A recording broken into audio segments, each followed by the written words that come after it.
안녕하세요. CTS 두란노 성경교실 가족 여러분, 주님의 이름으로 환영하고 축복합니다.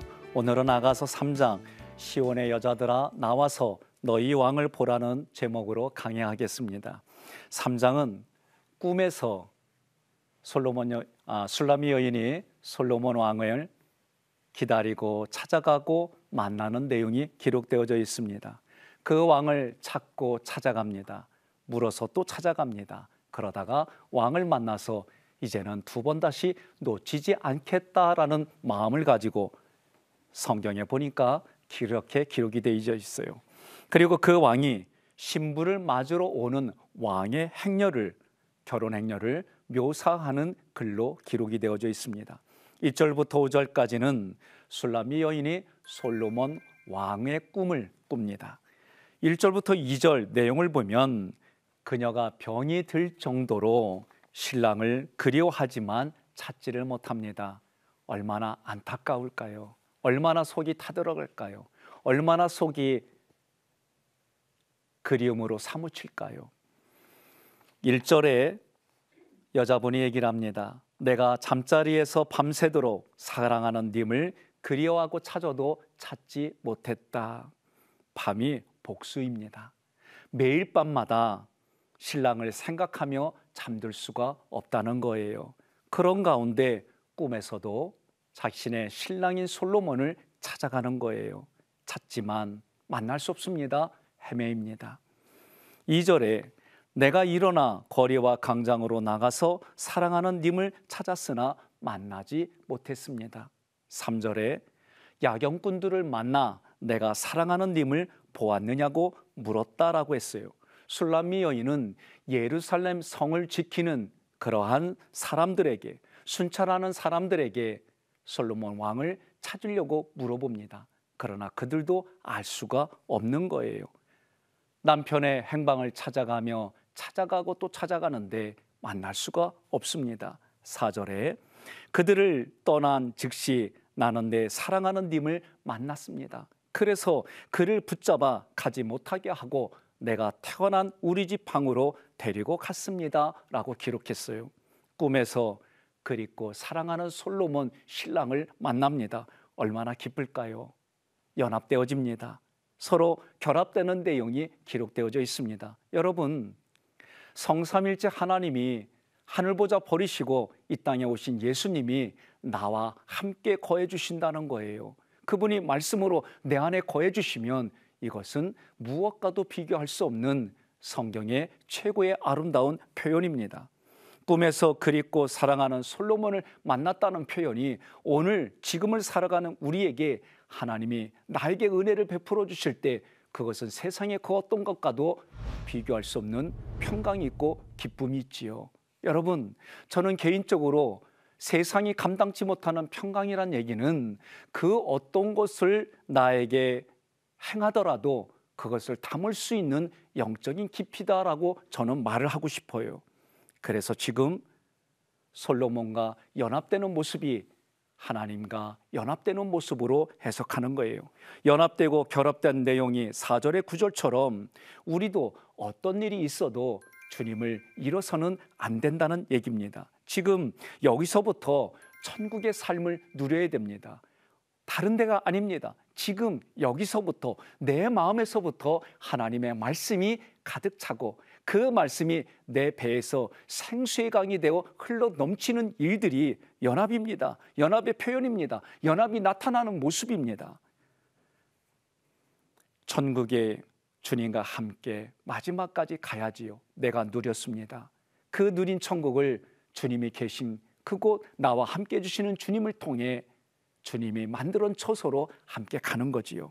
술라미 여인이 솔로몬을 자신의 어머니 집으로 인도했다 그랬어요. 이 구절은 결혼 허락을 받아서 그래서 영원히 함께 하겠다는 거예요. 우리가 먼저 생각할 게 있습니다. 내가 이 가정에 태어나고 싶어서 태어나는 거 아니지요. 부모님의 사랑의 결정체로 우리가 이 땅에 태어나는 것처럼 요한복음 14장 16절에 우리와 영원토록 함께 하시겠다는 하나님이 먼저 나에게 손을 내미시고 나와 함께 해주시고 그 하나님이 영원토록 동행하는 일들이 오늘 우리의 삶인 줄 믿습니다. 5절에 예루살렘 여자들아 내가 너희에게 간절히 부탁한다. 제발 우리의 사랑을 방해하지 말아다오. 여러분, 누군가를 사랑하고 누군가와 함께 있으면 어떤 환경이 닥쳐도 이길 수 있는 힘이 있지요. 모든 자존심, 나를 힘들게 하는 상황들을 다 이겨나갈 수 있는 이유가 뭡니까? 사랑하는 님과 함께 있을 때 그 일들이 가능하지요.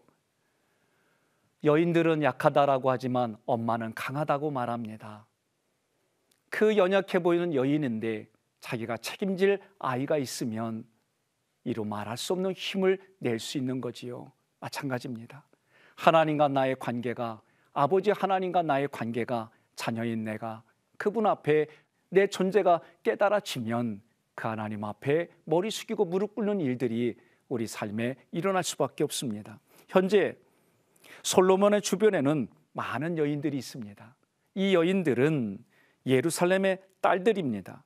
이들이 자신과 솔로몬의 결혼을 방해하거나 또는 신랑의 심기를 건드린다면 술람미 여인이 가만히 있지 않겠다는 거예요.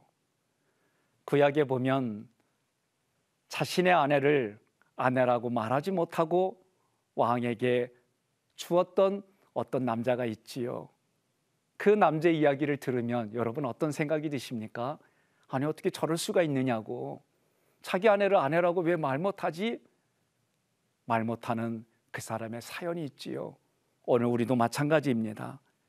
오늘 이렇게 술람미 여인이 담대할 수 있던 까닭은 신랑이신 솔로몬 왕 때문에 그런 거예요. 시골에 가보셨습니까? 시골에 가면 우리가 흔히 말하는 아주 흔한 개가 있어요. 우리 동네에서는 그거를 그냥 똥개라고 부릅니다. 잡종개라는 거예요. 이 개가 자기보다 무서운 어떤 대상이 있으면 자기 집으로 들어가요. 소리를 그렇게 지르다가도 가까이 그 대상이 오면 자기 집으로 꼬리를 내리고 도망해요. 그런데요, 그 개도 아무리 무섭고 두려운 어떤 상황이 되더라도요, 꼬리를 위로 세우고 끝까지 짖는 경우가 있어요. 언제 그러느냐? 자세히 보면 자기 주인이 있을 때 그렇게 해요. 주인이 없으면 도망가는 상황인데도 불구하고 주인이 있으면 꼬리를 들고 끝까지 그렇게 소리를 지릅니다. 오늘 우리 인생의 주인이 누구냐? 예수님이세요. 그 예수님이 늘 하시는 말씀이에요. 구약으로부터 신약에 이르기까지 염려하지 말라는 거요. 두려워하지 말라는 거요. 내가 너와 함께 하겠다는 거요. 내가 너를 지명하여 불렀다는 거요. 너는 내 것이라고 말씀해 주시는 거요. 내가 누구의 것입니까? 주님의 것입니다. 내가 누구의 것입니까? 하나님의 것입니다. 내가 누구의 것입니까? 성령님의 것입니다. 이 고백을 언제 할까요? 우리는 어려서부터 사랑하는 아들아 너는 누구 거? 아빠 거. 사랑하는 딸아 너는 누구 거? 엄마 거. 이런 연습이 오늘 성경을 통해 그러한 수준으로까지 우리는 또 흘러 들어가는 겁니다.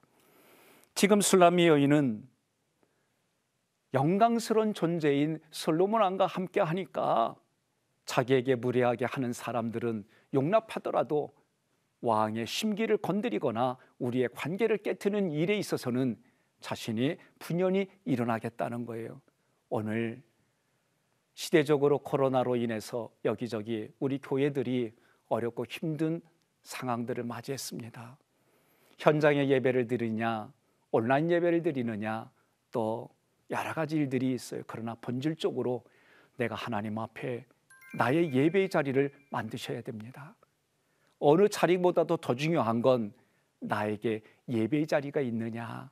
오늘 술람미 여인이 어떤 상황이 돼도 솔로몬 왕을 대신하여 분연히 일어났던 것처럼 여러분과 저는 각자 개인의 하나님 앞에 드리는 현장의 예배가 있어야 됩니다. 그 현장의 예배에는 예수님이 내 자신이 이방인이 제물이 되었던 것처럼 그 제물을 가지고 하나님 앞에 드려지는 현장이 있어야 됩니다. 그래서 어떤 상황이 되든지 간에 하나님 앞에 바르게 서는 우리들의 모습, 어떤 현장이 돼도 오늘 술람미 여인처럼 하나님 앞에 분연히 일어나는 그 현장의 자리가 우리의 자리해야 될 줄로 믿습니다. 33절, 요한복음 16장 33절, 너희가 내 안에서 평안을 얻게 하려고 내가 너희에게 이 말을 한다. 이 세상에는 너희가 고난을 당하기 마련이지만 그러나 용기를 내라.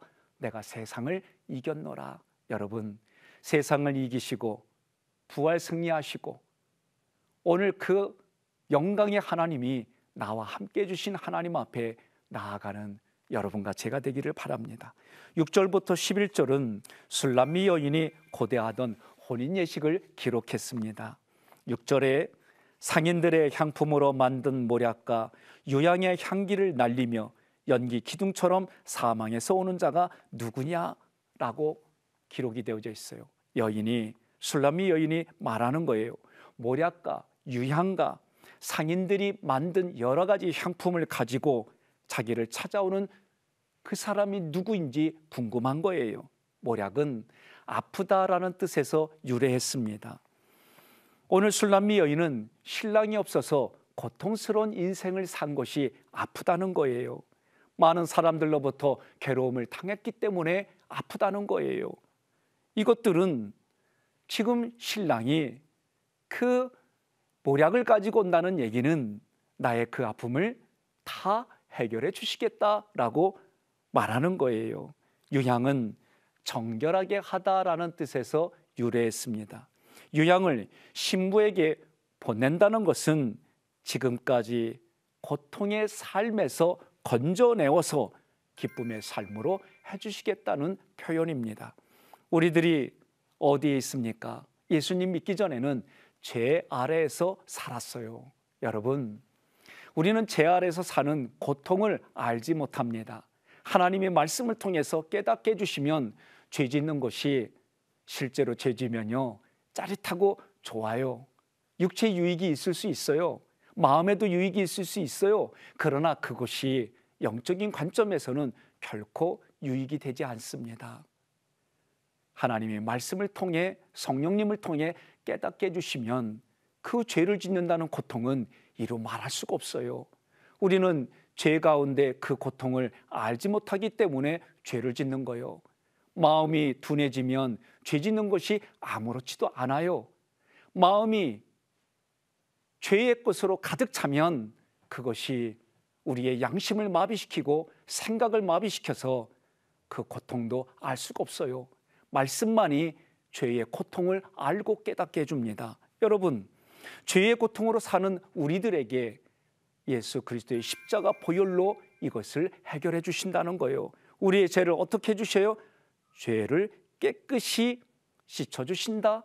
이것이 오늘 유향의 이야기입니다. 그러니 여러분, 신부인 우리는 주님이 주시는 모략과 유향을 통해 자기의 정결한 삶, 순결한 삶을 유지하고 관리해야만 합니다. 향품은 분가루로 맞붙어 싸운다라는 뜻에서 유래했어요. 신부들의 얼굴에 사용하는 이 분가루, 신부는 신랑이 없는 동안 세상과 싸웁니다. 거짓된 신랑과 싸웁니다. 이런 자들은 싸움에 미혹되지 않아야 합니다. 그런 가운데에 오늘 여인들이 바르는 향가루라는 의미 속에서 내 삶을 적용해 보는 겁니다. 나의 신랑이 잠깐 나가 있어요. 또 다른 보혜사로 내 안에 계셔서 그 신랑을 기다리라는 거예요. 잠깐 없는 이 세상, 신랑이 없는 잠깐 살아가는 이 세상에서 여러분과 제가 싸우는 거예요. 누구와 싸웁니까? 세상과 싸우는 겁니다. 세상에 연락하며 사는 것이 아니라 세상의 가치가 아니라 하나님이 주시는 말씀의 가치를 통해 이 땅을 싸우며 살아가는 거예요. 그래서 신랑 대신 예수가 우리에게 모략과 유향과 향품을 보내주신다라고 오늘 성경은 기록된 거예요. 향기 풍긴다 그랬어요. 이 단어는 불사른다라는 뜻이에요. 구약으로 말하면 제물을 불태워서 하나님께 드린다라는 뜻입니다. 이것은 신랑이 신부를 위해서 십자가에 죽으시는 사건을 말해요. 그러니 이 사건은 너무나도 그 향기가 진하기 때문에 그 향기가 안 퍼질 수가 없는 거예요. 모든 사람들이 맡을 수 있을 정도로 이 향기가 멀리 멀리 퍼져나간 거예요. 주님이 나를 위해서 죽고 내가 살아났습니다. 이제부터는 천국을 살아간다는 얘기는 내가 죽고 예수님이 사는 인생을 말하는 거예요. 예수님 때문에 내가 살았습니다. 이제부터는 내가 죽고 예수님이 사는 신앙생활을 해야 하는 거예요. 많은 사람들이 말해요. 구원받았어요. 구원받은 이후의 삶에는 많은 분들이 너무 깊이 생각 안 합니다. 내가 깨달았어요. 깨달았으면 그렇게 살아야지요. 그렇게 사는 게 쉽지 않기 때문에 머리 숙이고 무릎 꿇어서 때를 따라서 도와달라고 기도하지 않을 수가 없지요. 기도해야 말씀이 깨달아집니다. 기도해야 말씀이 내 안에 크게 작동합니다. 여러분, 말씀과 기도는 어느 것 하나 게을리할 것이 아니에요. 예수님이 죽고 내가 살았어요. 이게 구원이에요. 구원받은 이후의 삶은 어떻게 살아야 되느냐? 내가 죽고 예수가 사는 인생을 사는 거예요. 이것은 제가 여러 번 반복해도 우리가 가슴에 새겨야 될 이야기입니다. 여러분 한번 따라해 보십시오. 내가 죽고 예수가 사는 인생, 이것이 구원받은 이후의 삶입니다. 그러므로 이 술람미 여인이 고백하는 것은 마치 이렇게 고백하는 것과 같아요. 7절에 보라, 이스라엘의 용감한 병사 60여 명이 호위를 받으며 솔로몬의 마차가 오고 있다. 8절에 그 경호병들은 칼을 잘 쓰는 역전의 용사들이며 밤에도 왕을 경호하려고 모두 허리에 칼을 찼다 그랬어요. 솔로몬의 가마는 인도하다라는 뜻에서 유래했습니다. 솔로몬 자신이 직접 와서 술람미 여인에게 은혜를 베풀어 주고 신랑의 손이 붙잡고 신부가 그 가마에 타는 거예요. 어디로 가려고요? 왕궁으로 가려고 가마에 타는 겁니다. 지금을 살아가는 우리도 마찬가지입니다. 예수님이 호련히 이 땅에 오십니다.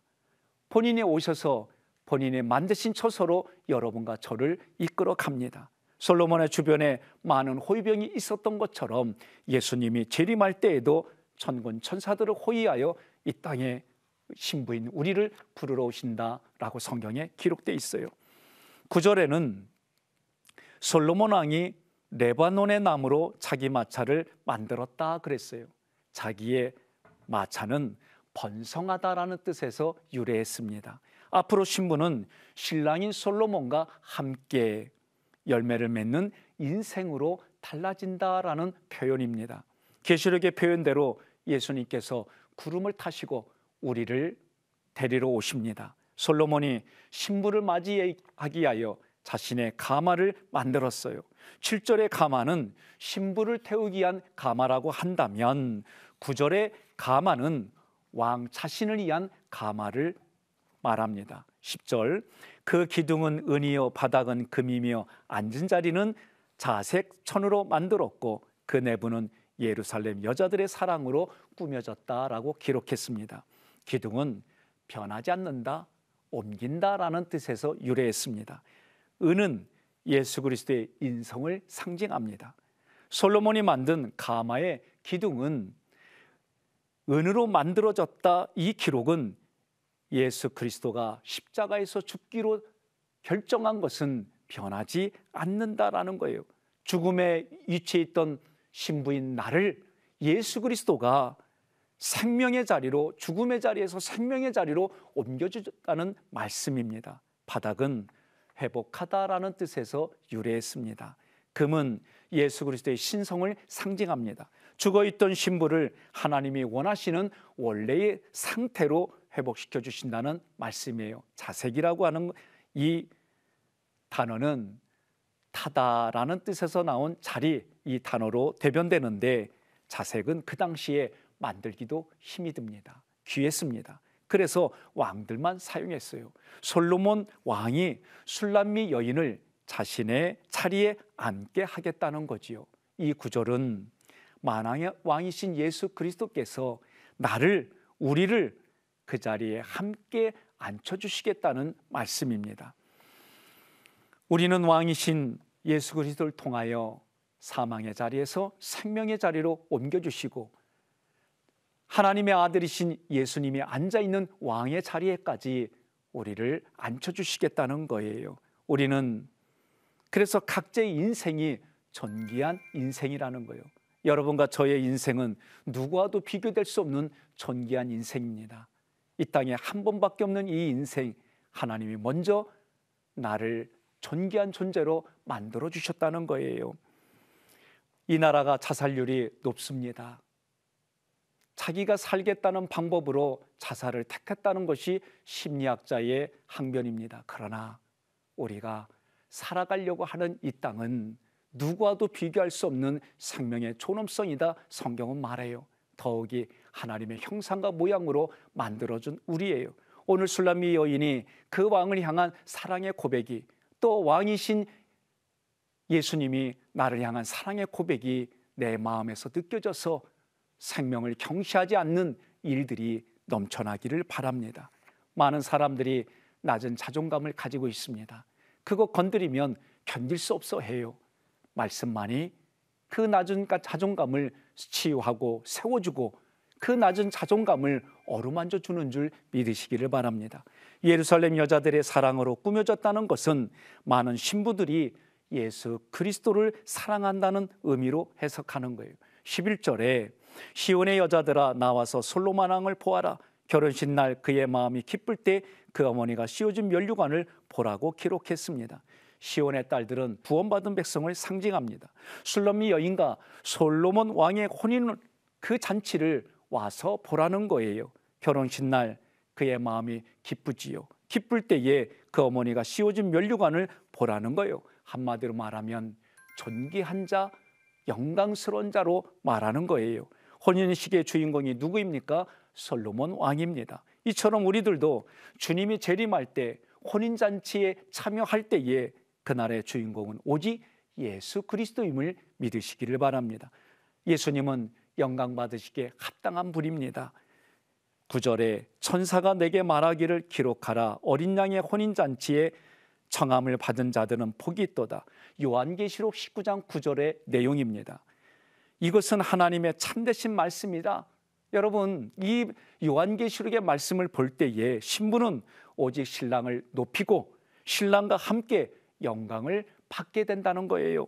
오늘 아가서 3장은 술람미 여인이 솔로몬 왕과 혼인 예식을 치르는 기록입니다. 우리는 이것을 무엇을 통해 경험할 수 있습니까? 내가 이성의 배우자를 만나 결혼식하면 조금 이 마음을 알아들을 수가 있지요. 결혼하지 못하면 알아들 수가 없느냐? 그렇지는 않아요. 우리가 그만한 이성을 가지고 있습니다. 오늘 이 말씀을 통해서 저는 한 가지 적용할 것을 제안을 하려고 그래요. 세 줄을 이기를 써보시길 바랍니다. 스몰 스텝이라고 하는 책에서 세 줄을 이기를 말하는데 첫 번째 줄은 내가 가장 오늘 불편했던 기억을 기록하는 거예요. 그런데 불편했던 기억을 기록할 때 감정 중심으로 기록하십시오. 두 번째 줄은 내가 오늘 가장 행복했던 기억을 기록하는 겁니다. 감정 중심으로 기쁘다, 즐겁다 표현하는 거예요.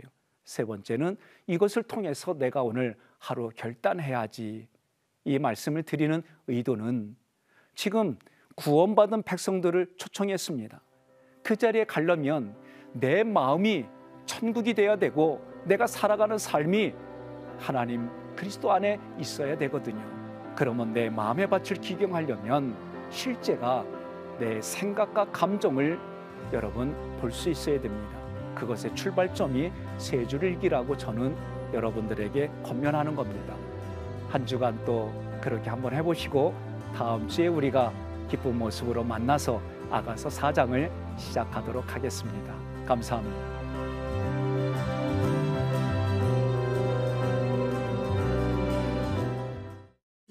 이 프로그램은 CTS 방송가족의 사랑과 후원으로 제작되었습니다. 후원전화 02-6333-1003번, ARS 060-808-1004번으로 전화주세요.